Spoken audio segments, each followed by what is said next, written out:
9 லட்சம் 10 லட்சம் போட்டு பேசிக் மாடல் எடுத்துட்டு இருக்கீங்களா? அட போங்க நீங்க. இன்னைக்கு நம்ம ஆஃபீஸ்க்கு 2019 மாடல் சிங்கிள் ஓனர் கண்டிஷன்ல வெறும் 30,000 கிலோமீட்டர் ஓடின top end variant Swift desire தாங்க எடுத்துட்டு வந்திருக்கோம். வாங்க வண்டியை பார்த்துருவோம். வண்டி புது வண்டி எப்படி இருக்குமோ அதே கண்டிஷன் அப்படியே இருக்குங்க.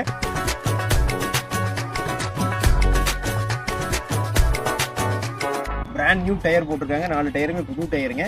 கிலோமீட்டர் பாத்தீங்கன்னா வெறும் 31,000 கிலோமீட்டர் தான் ஓடிட்டு ப்ராப்பர் சர்வீஸ் ரெக்கார்டில் இருக்குங்க. வண்டி இன்டீரியர் சரி எக்ஸ்டீரியரும் சரி சூப்பராகவே மெயின்டைன் பண்ணியிருக்காங்க. வாங்க இன்டீரியர்ல பாத்துருவோம்.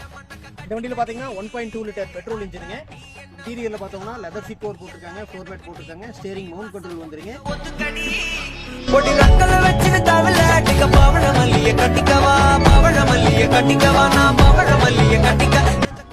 சேஃப்டி ஃபீச்சர்ஸ் பாத்தீங்கன்னா ஏபிஎஸ் வந்துரும், இபிடி வந்துருங்க, ரியர் பார்க்கிங் சென்சார் வந்துருங்க, பார்க்கிங் அசிஸ்டன்ட் வந்துருங்க.